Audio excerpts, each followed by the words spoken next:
Sebuah situs web tentang MBTI di Amerika yang bernama Truity pernah melakukan survei sebesar 72.331 orang dan mengkaitkan dengan penghasilan masing-masing tipe MBTI. Hasilnya adalah urutan dari tipe yang paling tinggi sampai dengan yang paling rendah. Di konten video ini, saya akan mencoba menganalisa mengapa beberapa tipe punya potensial pendapatan yang sangat besar dan sebagian lain lebih rendah. Tentunya hasil survei ini adalah penghasilan rata-rata. Kalau kita rajin dan tekun berusaha, bisa saja mendapatkan penghasilan yang lebih baik daripada tipe yang lain. Dari 16 tipe ini, saya membagi menjadi 4 kategori income. Tinggi, di atas rata-rata, rata-rata, dan rendah. Di bagian paling atas bercokol ENTJ dan ESTJ.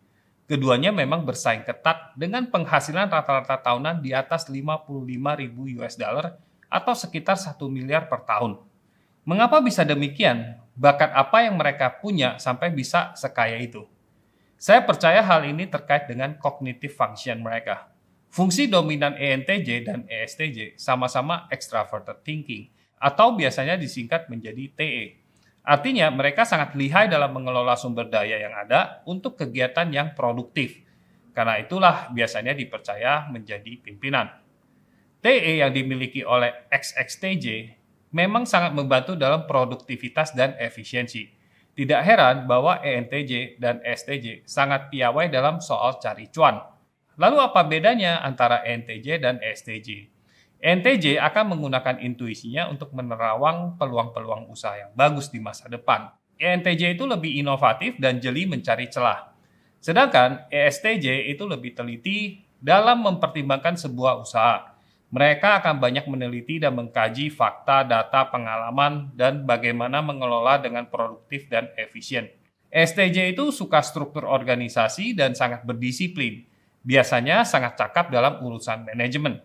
Jika kita semua terdampar di sebuah pulau, tipe ENTJ mungkin akan mencoba menjelajahi pulau, mencari sumber makanan baru, atau mencari penghuni pulau yang lain yang mungkin bisa dimintai bantuan.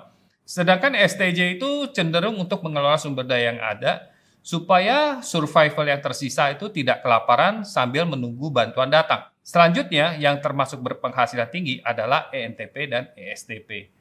Keduanya memiliki sifat go-getter alias punya semangat yang tinggi untuk sukses dan tidak takut akan rintangan. ENTP punya extroverted intuition yang membantu dia mencari ide-ide usaha baru. Dan biasanya ENTP punya banyak usaha karena dia cepat bosan. Awalnya ENTP mungkin akan kesulitan saat mulai dari nol. Tapi setelah mencoba berbagai hal dan bertambah pengalaman dan ragam usaha mereka, ENTP itu dapat menggunakan bakat inovasi mereka untuk menciptakan produk, jasa, atau usaha. Maka itu ENTP sering juga disebut dengan julukan inventor. ESTP juga tipe yang sangat energik dan punya banyak taktik untuk mencari uang dan mengatasi kesulitan-kesulitan mereka. Sama seperti ENTP, ESTP itu tidak takut resiko. Tapi bedanya, ESTP sebagai sensing itu akan bertindak sesuai dengan fakta dan pengalamannya. Yang pasti energi dan sifat tidak bisa diamnya itu membantu ESTP untuk berpenghasilan tinggi dibandingkan dengan tipe-tipe lainnya. 4 tipe MBTI selanjutnya berpenghasilan di atas rata-rata, sekitar 750 juta per tahun. 2 diantaranya adalah ISTJ dan INTJ. Keduanya memiliki fungsi kognitif extroverted thinking di fungsi kognitif auxiliary-nya, yang pastinya akan membantu banget kedua tipe ini untuk bisa produktif dan mencari cuan sebanyak-banyaknya. ISTJ itu seorang pekerja yang disiplin dan rajin. Dia suka struktur organisasi dan prosedurnya juga sangat rapi dan produktif. ISTJ sangat bisa diandalkan dan biasanya dipercaya sebagai pimpinan, baik sebagai manajer, direktur, atau CEO.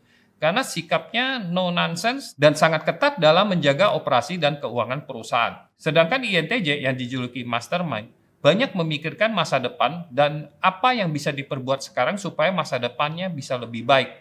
Karena sangat peduli terhadap masa depan, INTJ biasanya memperoleh penghasilan dari usaha investasi jangka panjang. ESFJ dan ENFJ juga dalam tipe kategori berpenghasilan di atas rata-rata. Kedua tipe ekstrovert ini bisa berkembang dalam pekerjaan yang melibatkan orang banyak. Pekerjaan yang berhubungan dengan orang lain seperti kesehatan, hospitality itu cocok banget untuk kedua tipe ini dan membuat potensi mereka bisa berlipat ganda. Perbedaan mendasarnya antara ENFJ dan ESFJ adalah ESFJ itu lebih peka terhadap sesuatu yang nyata.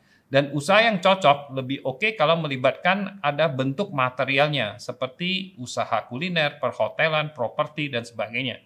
Sedangkan ENFJ itu lebih peduli dengan hal-hal kemanusiaan. Maka itu usaha-usaha pendidikan dan spiritual itu lebih cocok. Seperti yang teman-teman perhatikan, pribadi yang memiliki jiwa ekstrovert itu akan lebih mudah meraih cuan di dunia ini. Karena mereka memiliki inisiatif yang lebih besar dan juga mereka lebih memusatkan energi untuk mengelola hal-hal di dunia ini yang di luar dirinya. Selanjutnya, ada 4 tipe lagi yang berpenghasilan rata-rata, sekitar 675 juta per tahun, yaitu ESFP dan ENFP. Kedua ekstrovert ini sangat senang bersosialisasi dan tidak takut mengambil resiko. Mereka suka mencoba hal-hal baru yang menarik, tapi kenapa mereka tidak berpenghasilan setinggi ekstrovert yang lain? Karena kedua tipe ini kurang fokus dibandingkan dengan tipe yang J. Keduanya punya fungsi auxiliary introverted feeling, yang artinya mereka punya empati yang cukup tinggi, bisa merasakan perasaan orang lain dan menjunjung tinggi etika. Dan ini berpotensi untuk menghambat mereka untuk mendapatkan keuntungan yang maksimal. Selanjutnya ada ISFJ dan ISTP. Tipe ISFJ agak mirip dengan ISTJ, yaitu bisa diandalkan dan sangat bertanggung jawab. Mereka juga senang membantu orang lain. Tapi tipe ISFJ ini lebih nyaman mendukung di belakang layar. Sehingga usaha-usaha mereka jarang diketahui dan diberikan kredit yang sepatutnya. Maka itu penghasilannya cenderung rata-rata saja. Sedangkan ISTP biasanya senang punya spesialisasi. Mereka mahir menggunakan alat dan tanggap dalam kondisi darurat. Tapi mereka itu cenderung lebih suka bekerja sendiri atau kelompok kecil. Mereka tidak begitu sabar dengan kolega yang dianggapnya tidak sekompeten dan segesit dirinya, yang pada akhirnya dapat membatasi penghasilan mereka. Keempat tipe dengan penghasilan yang rendah, sekitar 570 juta per tahun, semuanya bertipe introvert. INFJ, INTP, ISFP, dan INFP. Mengapa keempat tipe ini tergolong berpenghasilan rendah? Saya akan coba bahas dan teman-teman juga boleh komentari ya. Kira-kira apa nih alasannya? INFJ sebenarnya juga pingin punya uang yang banyak dan hidup sejahtera. Tapi di sisi lain, mereka juga menjunjung tinggi sisi etika, punya hati yang baik dan suka menolong orang lain. Tapi bisa jadi banyak berkorban demi orang lain dan menjadi tidak fokus untuk mencari uang. Sebagian besar INFJ lebih senang belajar berbagai ilmu pengetahuan dan dunia spiritual. INFJ yang hidup di dunia yang tidak adil juga cenderung akan memperjuangkan idealisme mereka daripada memfokuskan energi mereka untuk mencari uang. Selanjutnya ada INTP. Tipe yang satu ini lebih senang mengumpulkan pengetahuan daripada uang. Oleh sebab itu, INTP itu lebih senang belajar banyak hal, baik yang praktis, apalagi yang teoritis. Senang banget tuh INTP. Beda dengan XXTJ yang lebih suka pengetahuan yang spesifik ke satu topik, rak buku INTP itu jauh lebih acak. Sehingga INTP ini cocoknya dijuluki Jack of all trades. Semuanya tahu tapi tidak spesialis di satu bidang saja. Dunia ini sayangnya lebih menghargai spesialis daripada generalis. Selain itu, INTP juga lebih suka bekerja sendiri daripada beramai-ramai, yang akan membatasi potensi penghasilan mereka. ISFP dan INFP masing-masing dikendalikan oleh introverted feeling. Fungsi kognitif dominan kedua tipe ini menjadikan keduanya termasuk makhluk yang sensitif dan punya idealisme yang sangat tinggi. Hasil kerja atau karya mereka mungkin saja sangat unik dan otentik, tapi tidak praktis untuk diproduksi secara massal atau tidak scalable istilah kerennya. Tipe introvert feeling perceiving ini memiliki fungsi TE atau extroverted thinking di bagian inferior, sehingga produktivitas kedua tipe ini sangat rendah dan merupakan lawan dari tipe ENTJ dan STJ, di mana extroverted thinking-nya adalah dominan. Selain sensitif, kedua tipe ini juga takut konflik, sehingga cenderung mengalah dan tidak kompetitif. Introvert feeling perceiving itu juga sangat rentan di bawah kendali dan manipulasi orang lain. Maka itu tipe IXFP menurut saya harus berhati-hati dalam mengelola energi dengan baik untuk mendapatkan penghasilan yang layak. Kesimpulannya, tipe yang extrovert, thinking, dan judging biasanya akan cuan banyak ya. Sebaliknya, tipe yang introvert, feeling, dan perceiving itu cenderung akan lebih sedikit penghasilannya. Tapi tidak apa juga ya. Bukan berarti kalau kamu extrovert, thinking, dan judging itu otomatis akan berpenghasilan tinggi. Sebaliknya juga itu belum tentu kamu berpenghasilan yang rendah. Jadi semuanya itu lebih tergantung seberapa usaha kita juga. Dengan mempelajari MBTI ini, setidaknya kita tahu tuh posisi kita itu di mana.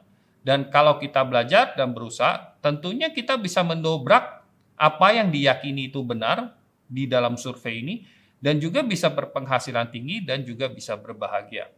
Mudah-mudahan video ini bisa membantu teman-teman penggemar MBTI. Jangan lupa dukung kita dengan subscribe dan share ke teman-teman lain yang mungkin membutuhkan. Terima kasih dan sampai jumpa lagi.